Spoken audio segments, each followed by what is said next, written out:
The story of the door. Mr. Utterson was a lawyer in London. He was a very serious man, and he did not often smile or laugh. He lived alone and he had a very quiet life. His friends liked him because he was kind. They trusted him with their secrets. One of Mr. Utterson's closest friends was Mr. Richard Enfield, who was a relative of his. Mr. Utterson and Mr. Enfield walked together every Sunday. They did not say too much to each other, but they enjoyed their walks. One Sunday, Mr. Utterson was walking with Mr. Enfield. They were in a quiet street of the city. All the houses in the street were clean and cheerful, except for one. The door of this house was dirty. No one seemed to live there.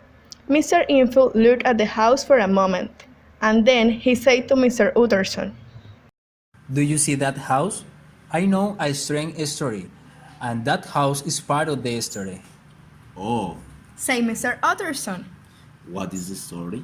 I'll tell you. Mr. Enfield said, One night, I was walking home along this street. It was winter, and it was very late. There was nobody in the street. I was frightened. Suddenly, I saw two people. One was a little girl, and the other was a man. The little girl was running toward the main street. The man was walking down the main street. They ran into each other at the corner, and the little girl fell down. Then something horrible happened, and I have never been able to forget it. The little girl was on the ground.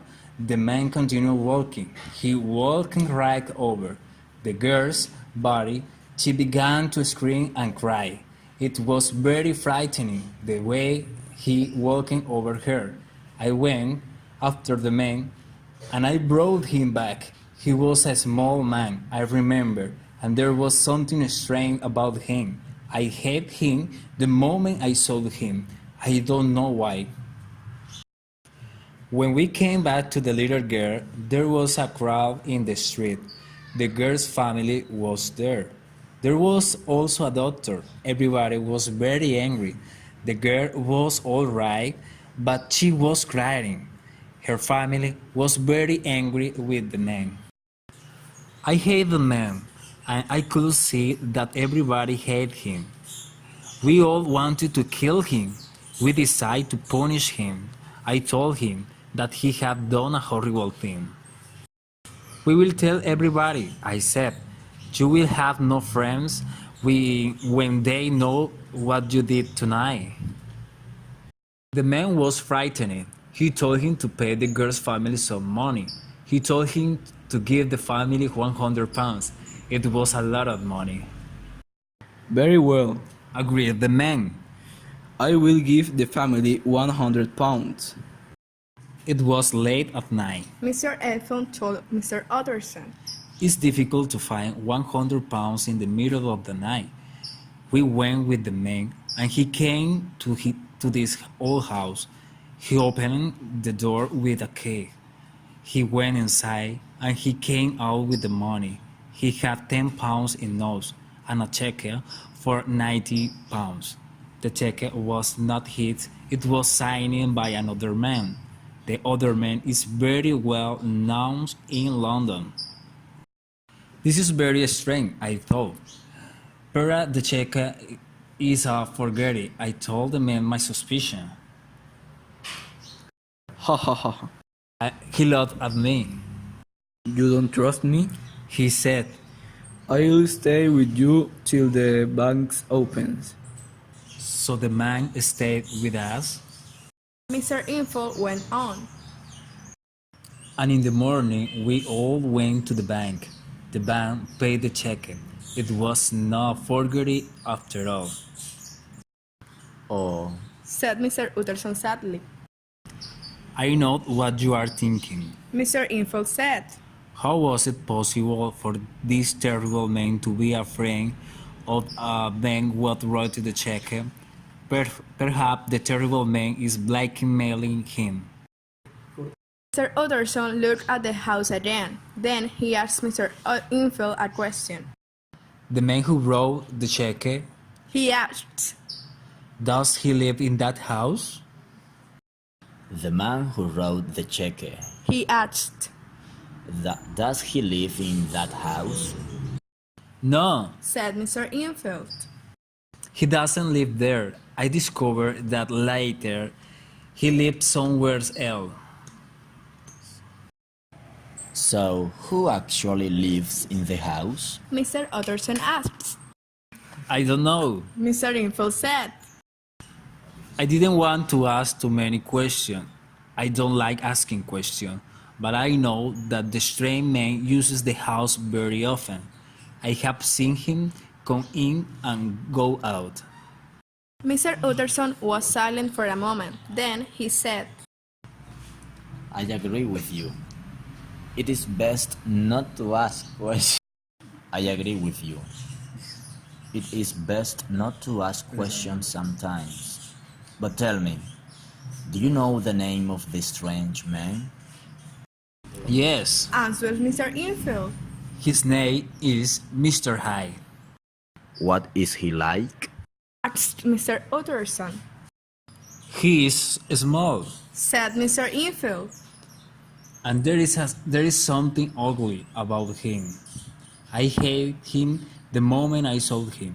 So did everybody else that night. You say that he had a key to the door of this house? Asked Mr. Utterson. Yes, he did. Mr. Infield replied. He opened the door with a key. Mr. Utterson looked sad. Then he said, I haven't asked you the name of the man who wrote the check. That is because I already know his name. Mr. Utterson was unhappy after his walk with Richard Enfield. He came home and ate his dinner.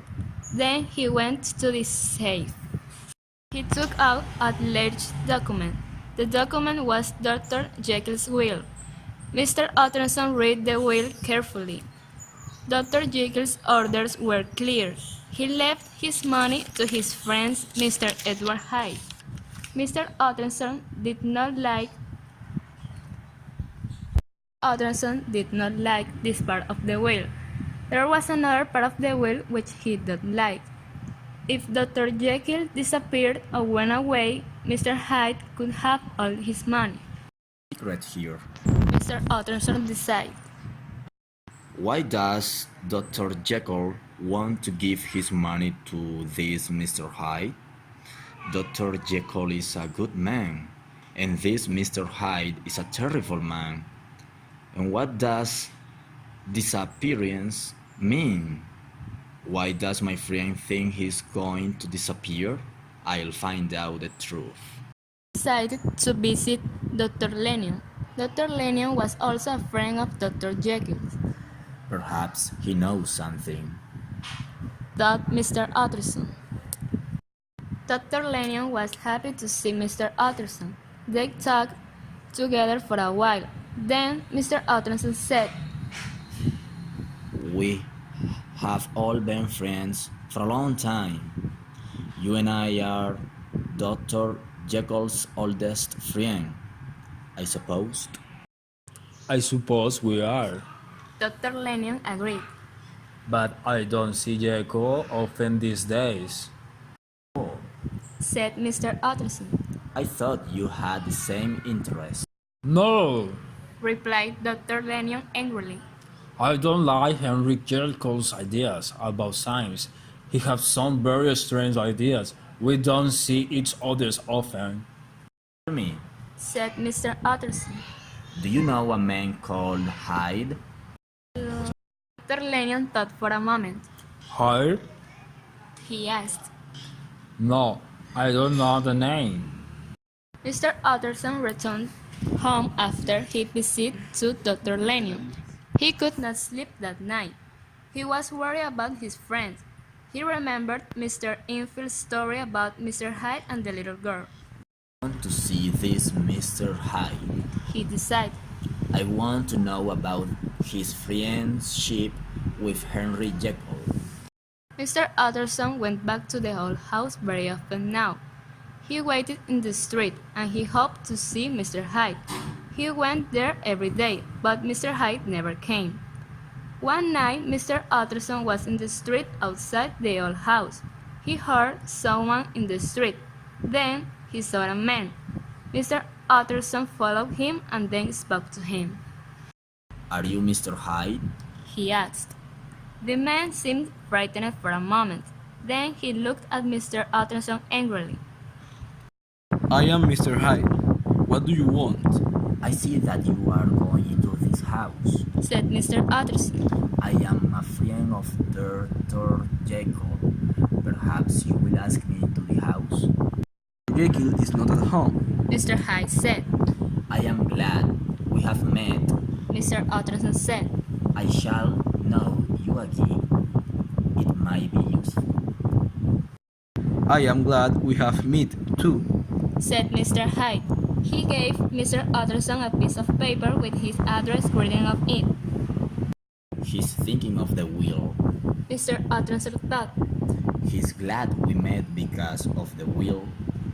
That's why he wants me to know where he lives. Mr. Hyde entered the house and closed the door behind him. I don't like that man.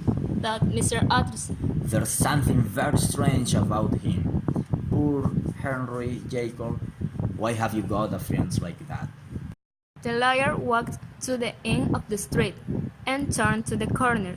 The houses here were large and beautiful. Mr. Utterson stopped and knocked at the door of one of the houses. A servant opened the door. Good evening, Paul. Mr. Utterson said. I am looking for a Dr. Jekyll. Is he at home? Please come in, sir. The servant said. I will see if Dr. Jekyll is at home. Paul came back after a few moments. I'm sorry, sir. He told Mr. Utterson. Dr. Jekyll has gone out. I saw Mr. Hyde going to the laboratory. Said Mr. Utterson. Does he often come when Dr. Jekyll is out? Yes, sir. Paul answered. Mr. Hyde has a key to the laboratory. Are Dr. Jekyll and Mr. Hyde good friends? Asked the lawyer. They are very good friends, sir. Paul said. We have orders to obey Mr. Hyde when he comes to the laboratory. I have never met Mr. Hyde at dinner here. The lawyer said. No, sir. Paul agreed. Mr. Hyde never dines here. He never comes to this part of the house. He stays in the laboratory. Mr. Utterson thanked to the servant and left the house. He was very sad. Poor Henry Jekyll. He thought. He lived badly when he was a young man. Mr. Hyde must know some secret from the past. My friend is paying him to be quiet about the secret. My poor friend. I'll help him if I can. 2 weeks later, Dr. Jekyll invited some of his friends to dinner at his house. Mr. Utterson was one of the guests. After the other guests had gone, Mr. Utterson stayed to talk with his friend. I want to talk to you about something important. The lawyer said. It concerns your will, Jekyll. I know what you want to say, my friend. Dr. Jekyll told him. You're not happy about my will, are you? I know something about Mr. Hyde. Utterson said quietly. People say terrible things about him. You do not understand. Dr. Jekyll said. You do not understand my position. It's very difficult for me. Jekyll! The lawyer interrupted him. You know me. We are all friends. If you're in trouble, tell me the truth. Perhaps I can help you. You are a good friend, Utterson. Dr. Jekyll said. Thank you for your offer of help, but you cannot help me. I know you have seen Mr. Hyde. He told me. I am interested in that man. I trust you to follow the orders in my will. Promise me that you will follow them. I will never like Mr. Hyde. The lawyer said. I don't ask that. Dr. Jekyll told his friend. I ask only that you help him when I am not here. Very well. The lawyer said. I will do what you want. I want to see the body. He said. I can say nothing until I have seen the body. Mr. Utterson went to the police station. The police had carried the body there, Yes, said Mr. Utterson. I recognize this man. It is Sir Danvers Caro, the Member of Parliament. What has Mr. Hyde done? The old woman asked. Why are the police looking for him? The old woman showed the two men Mr. Hyde's rooms. They were comfortable rooms, with elegant furniture and pictures. The rooms were untidy. However, they found clothes on the floor and a part of Mr. Hyde's stick behind the door. There was also part of a secret book in the fireplace. Someone had tried to bury it. Mr. Utterson and the inspector went to the bank. They discovered that Mr. Hyde's bank account contained thousands of pounds. We will find him, sir. The inspector told Mr. Utterson. He cannot escape the police. We have the evidence we need. We can prove that he is the murderer.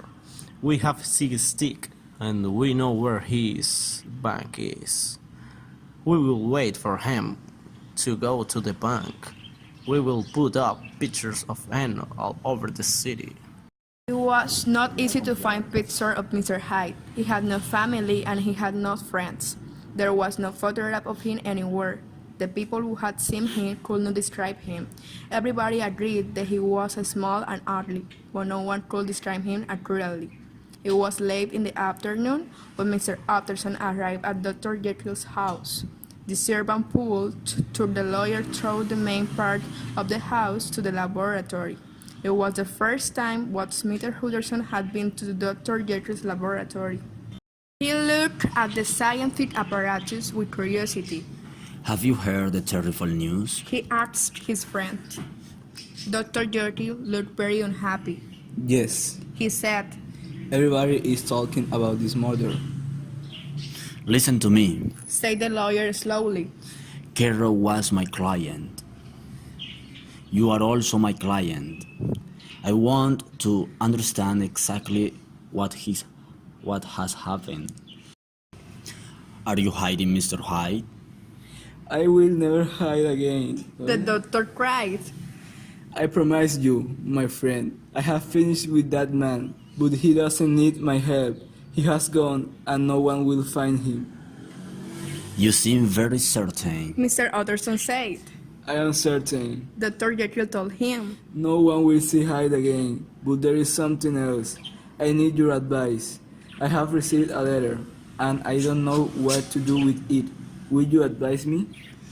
Show me this letter. The lawyer said.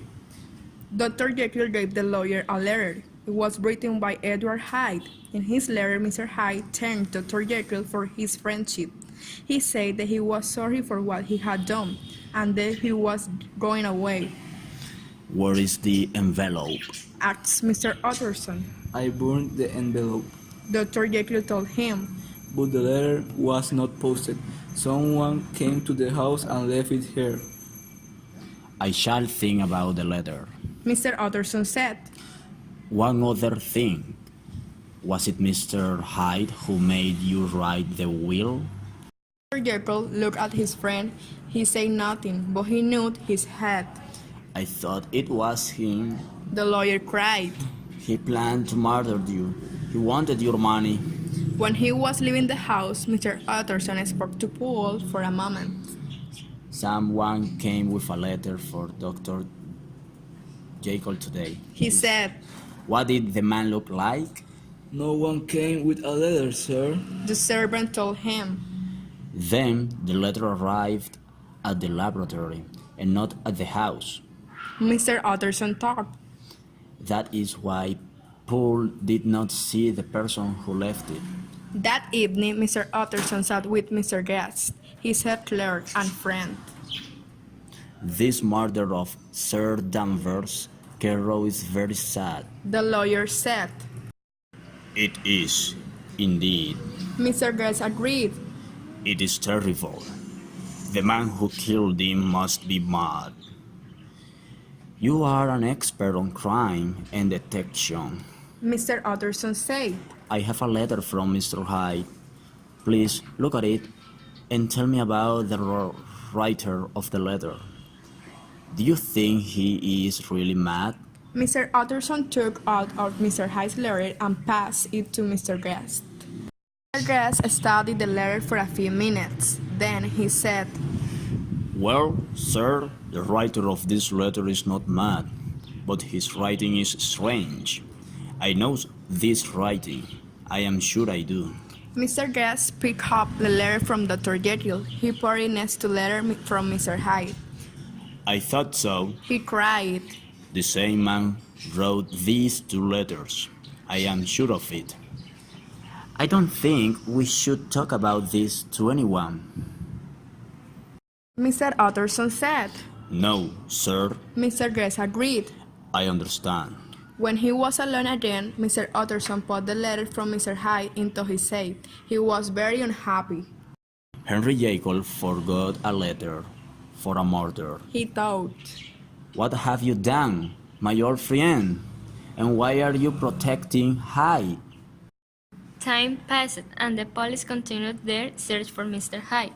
They offered a lot of money for information about him. They found out about his past. He had done many bad things, and no one liked him. But they could not discover where he was. There was no trace of him. Mr. Utterson began to think that his friend Jekyll was now safe.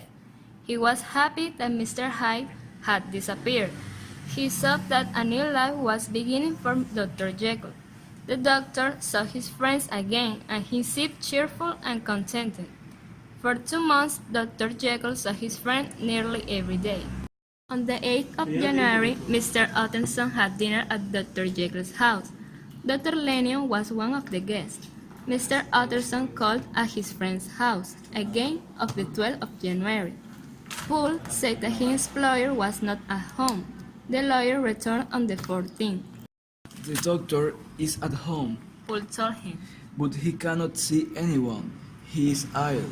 Mr. Utterson came back the next day, but again he could not see Jekyll. He began to worry that something had happened. He decided to visit Dr. Lennon. Mr. Utterson was very surprised when he saw Dr. Lennon. The doctor looked very ill. He was white and very thin. He is dying. Mr. Utterson thought.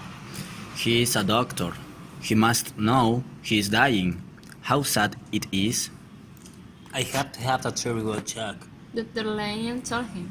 I shall never be well again. I will be dead in a few weeks. Jekyll is ill, too. Mr. Utterson told him.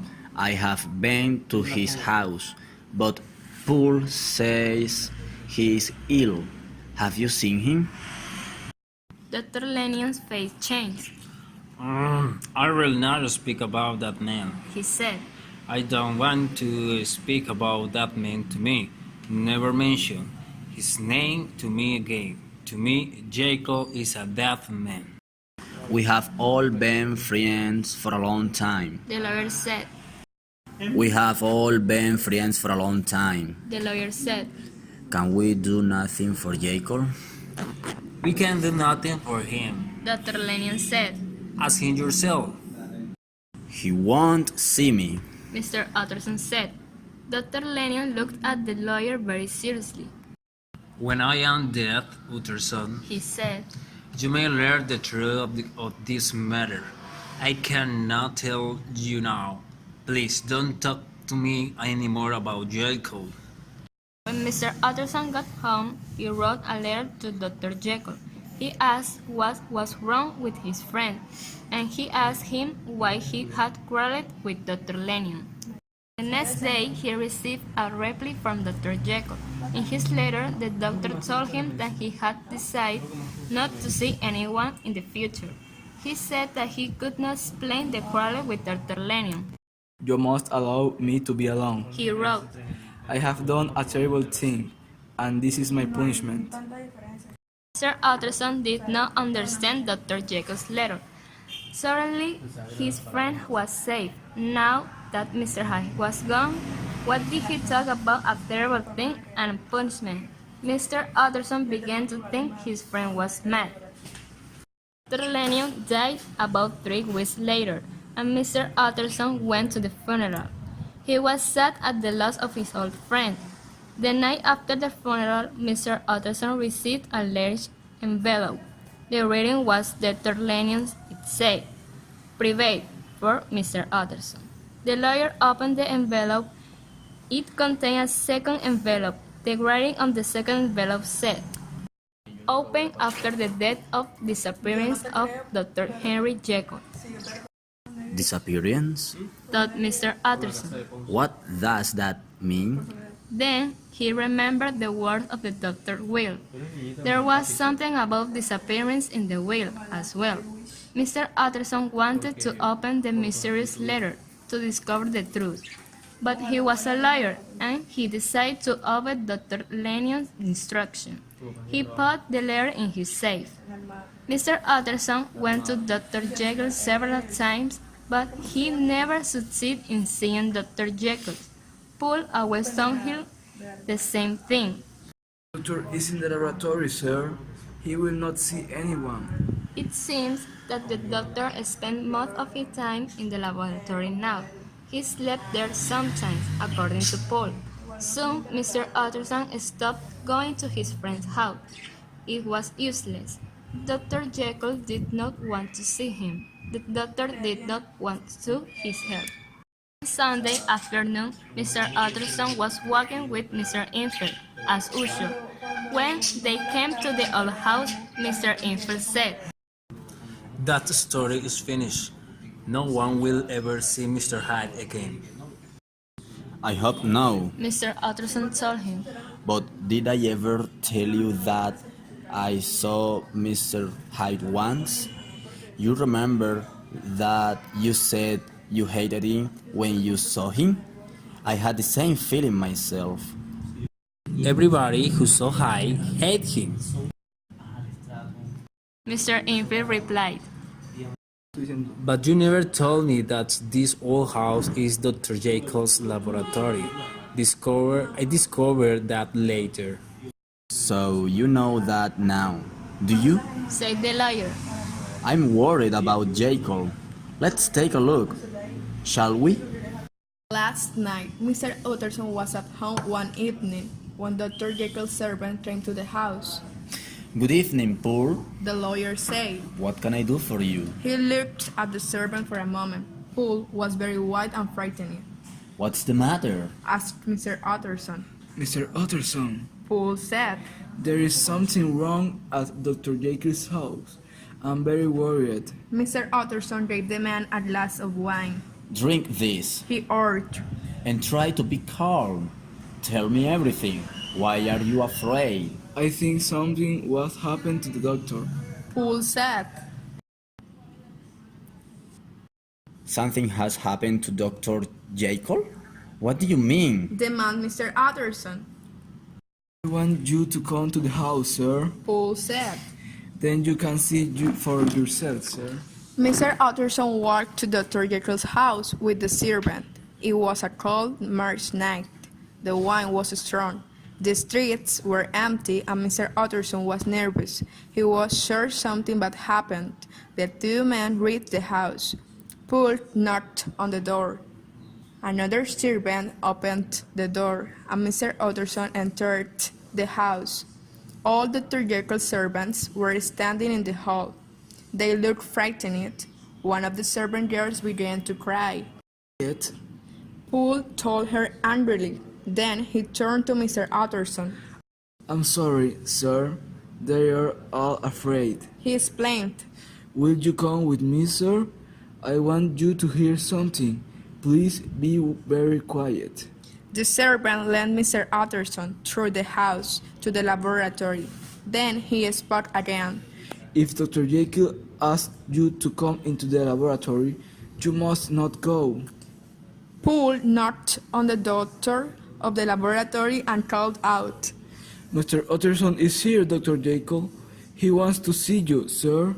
A voice answered inside the laboratory. Tell him I cannot see anyone. Thank you, sir. replied Poole. He then took Mr. Utterson back into the main part of the house. When they arrived, he asked the lawyer, Mr. Utterson, tell me, did that voice sound like Dr. Jekyll? His voice is different. Certainly. Mr. Utterson admitted, Different. repeated Poole. I have known Dr. Jekyll for 20 years, and I tell you, sir, that wasn't his voice. Dr. Jekyll was murdered 8 days ago. I heard him cry out 8 days ago.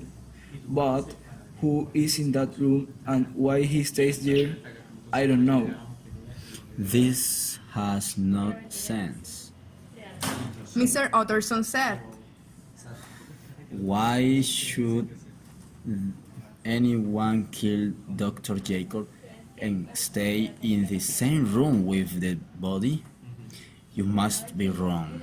There is more, sir. said the servant. Every day for a week, the person in the laboratory has left notes for me to go to the chemist to buy some kind of medicine. Every day, there are more notes. I have gone to every chemist in the city. There is always something wrong with the medicine. Show me one of the notes. Mr. Utterson urged. Poole took a letter out of his pocket and gave it to Mr. Utterson. The note said, Dr. Jekyll presents his compliments to Maud the chemist. The sample you sent me is useless. Dr. Jekyll needs a sample of the highest quality, like the one he bought from you in the year 18. Please send this immediately. I'm desperate. Send me some of the good stuff. I have seen the way Dr. Jacob writes. Mr. Utterson said, This seems to be the doctor's writing. Do you agree? I don't know, sir. Poole said, Writing isn't important. I have seen him. I have seen him. I tell you. I came to the laboratory door one day and the door was opened. I saw a man outside the laboratory. The man's face was covered. When he saw me, he ran back into the laboratory and closed the door. That man was not Dr. Jekyll. I'm sure of it wasn't the doctor. Can't be sure, Poole. the lawyer told him. Perhaps the doctor's illness has changed his face. Perhaps that's why he needs to medicine. No, sir. Said Poole firmly. Dr. Jekyll is a tall man, and the man I saw outside the laboratory was smelled. It wasn't the doctor. Very well, Miss. Mr. Utterson said, We'll go to the laboratory. We have to find out the trace of it. We'll break down the door of the laboratory. Poole and the lawyer picked up an axe and a metal bar. They walked towards the laboratory. Mr. Utterson stopped for a moment. Poole, He said, we must be honest with each other. You haven't told me everything. The man you saw outside the laboratory, who was it? I think it was Mr. Hyde, sir. replied the servant. I didn't see him well, but I think it was him. I believe you. Mr. Utterson said, I think it was Mr. Hyde. I fear that Dr. Jekyll is dead, but I don't understand why Hyde is staying in the laboratory. I don't understand that at all. When the two men reached the laboratory door, they stopped again. Then Mr. Utterson called out the person behind the door. Jekyll, this is Utterson. Open the door. I must see you.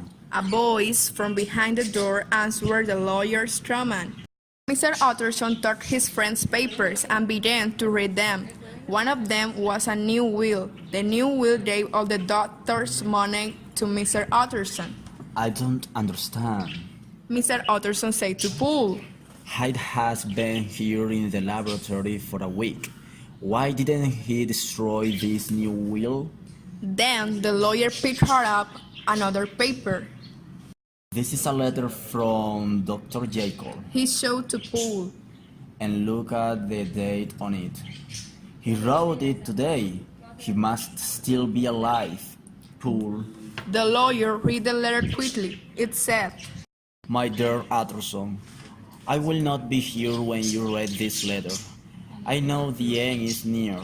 I want you to read the letter which Dr. Lyon sent you.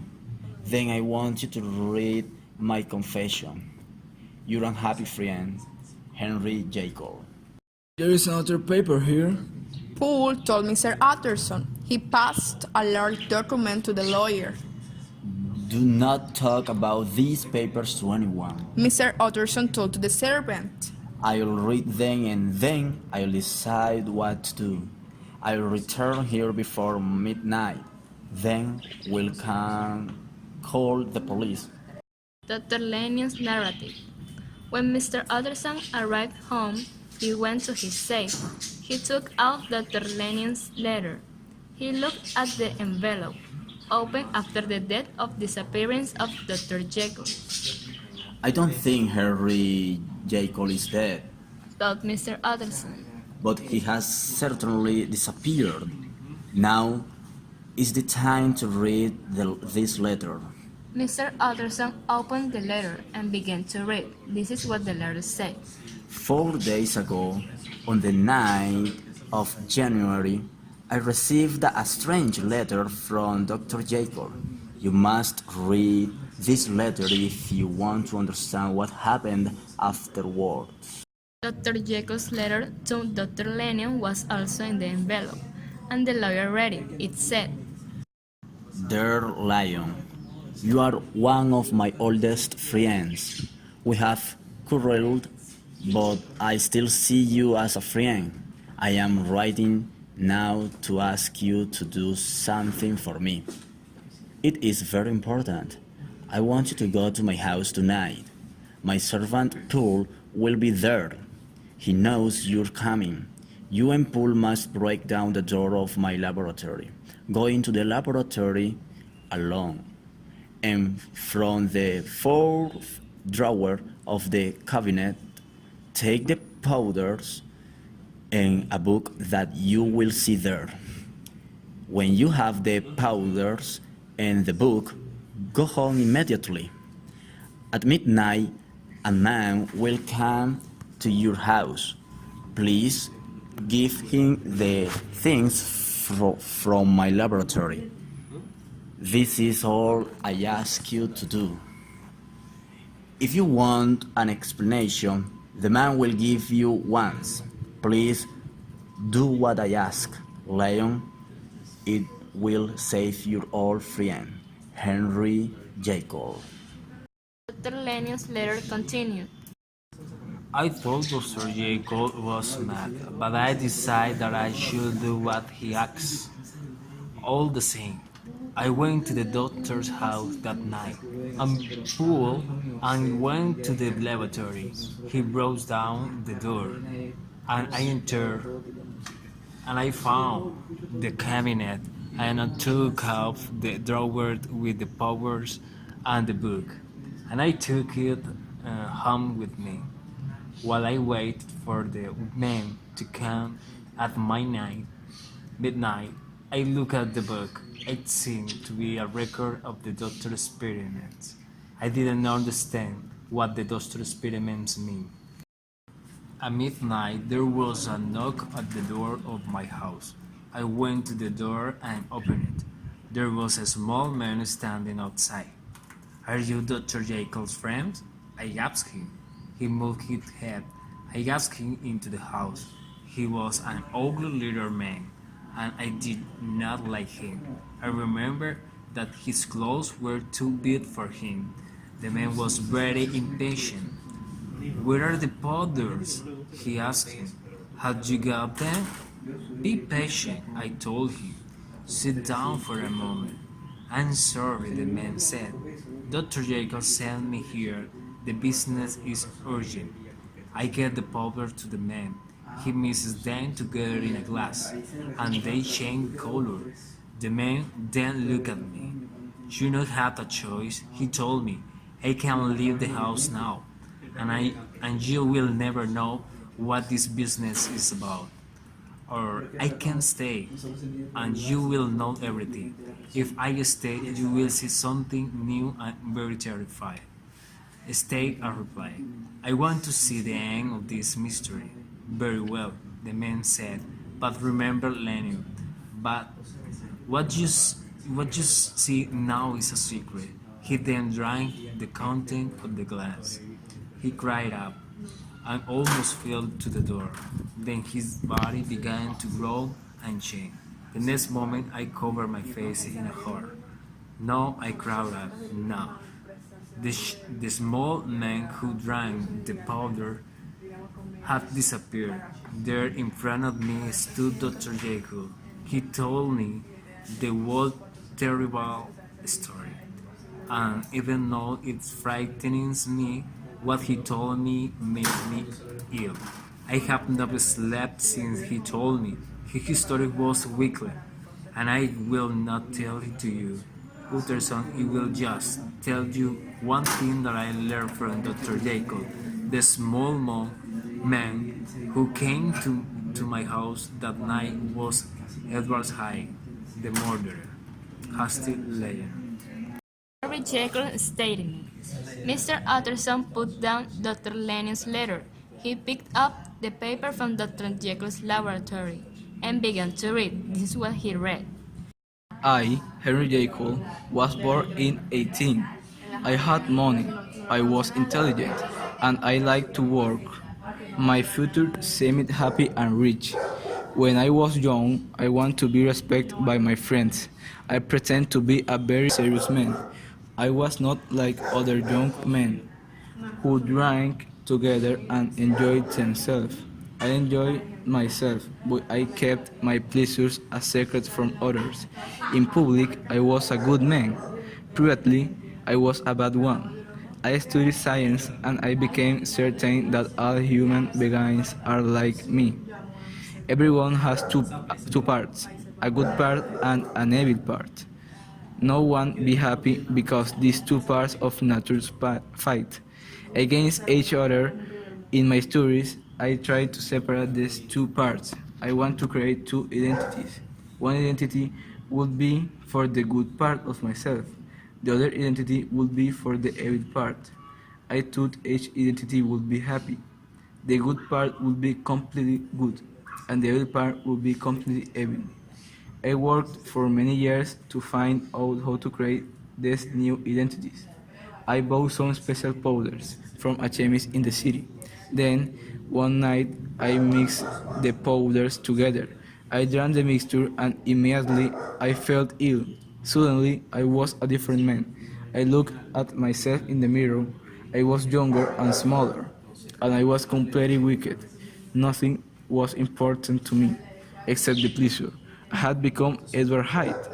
I drank another glass of the mixture and Edward Hyde disappeared.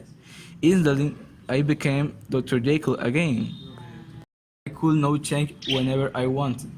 The well-known and respected Dr. Jekyll could become Edward Hyde. Edward Hyde could do things that the good doctor was not allowed to do. I began to like the new identity I had created for myself. At first, Edward Hyde was happy just to enjoy himself, but soon he began to do terrible things. Dr. Jekyll was often terrified by the things that Hyde did. The doctor could do nothing. Jekyll and Hyde were different people. Soon I realized that Edward Hyde was dangerous. He might do something that would damage the doctor's reputation. I remember the night when Hyde walked over the body of the little girl. When he had to find money to pay the girl's family, he came to the doctor's house. I decided to give Hyde a separate bank account and to give him his own house. I prepared the will which you dislike so much, Utterson. I thought I was safe. About 2 months before the murder of Sir Danvers Carew, a stranger thing happened. I took the powders as usual and became Edward Hyde. I went out into the city and returned home to sleep. When I woke up, I knew something was wrong. Then I looked at my hands. Dr. Jekyll's hands are large, but the hands I saw were small. Then I understood. There were Edward Hyde's hands. I had gone to bed as Henry Jekyll and I had woken up as Hyde. I ran to the laboratory and took some more of the mixture. In a few minutes I was Dr. Jekyll again. Soon I understood that Hyde was stronger than Dr. Jekyll. It became difficult to change back from Hyde to Dr. Jekyll. Sometimes the powders did not work. I knew that I must choose between the two identities. I decided to be Dr. Jekyll. For 2 months, I followed my choice. I worked, I saw my friends, and I began to be happy again. But every day, I thought about Hyde. I miss his life of pleasures. I miss the excitement of being Hyde. One day, I drank the powders again. This time, when Hyde came, he was angry. That was the night that he murdered Sir Danvers Carew. Hyde enjoyed the violence of the murder, but he was afraid of the police. He came back to the laboratory and drank the powders. I, Henry Jekyll, remembered what Hyde had done. I was terrified. I swore that I would never take the powders again. Edward Hyde was finished forever. For a while, I lived as Dr. Jekyll. I worked. I saw my friends. I thought I was safe from Hyde. One day, I went to the park. I sat there, thinking about my life. I am a good man, I told myself. I looked at the people around me. I am a better man than most of them, I thought. At that instant, I suddenly felt ill. Then I felt a change in myself. I looked down. I have become Hyde once more time. The sad conclusion. I was Edward Hyde, and the police in London were looking everywhere for me. London was dangerous for Edward Hyde, the murderer. I need the powders from the laboratory, but how to get them? I did not trust the servants. Then I had an idea. I remembered Dr. Lenjo. He could go to the laboratory for me. I went to a hotel and I wrote a letter to Dr. Lenjo. I asked him to go to the laboratory and to bring the powders to his house. The doctor did what I asked. As soon as I took the powders in the doctor's house, I was Dr. Jekyll one more time. When Dr. Lenjon saw what happened when I took the powders, he was shocked. My old friend was frightened of me. I went back to the laboratory. Now a terrible time began for me. Hyde was strong now, and he often came back. If I slept, I woke up, discovered that I was Hyde. At the same time, Dr. Jekyll became ill and weak. Sometimes the powder did not work. Hyde and I lived together in the laboratory. We hated each other, and we feared each other. I feared him because he was evil. He feared me because I want to be good. Hyde wanted to be live, and he was afraid of the police. I want to die, and Hyde was afraid that I would kill myself. He needed my body to live. Then I used the last of the powders. I sent Paul to the chemist to buy more. The new powders did not work. I sent him to another chemist, but they still did not work. Again and again, I sent Paul to look for the powders, but the result was always the same. Perhaps the original powders contained an impurity, and it was the impurity that made them work. I know the end is close. I will soon become Edward Hyde again. Without the powders, I will be Edward Hyde forever. He will sit here in my laboratory and he will be afraid of the police. He, too, knows that the end is close. If the police find him, he will die in prison. Or will he find the courage to kill himself? I, Henry Jekyll, do not know. It is not important to me. These are the last moments of the life of your old friend. Now I will put down my pen and put an end to the unhappy life on Henry Jekyll.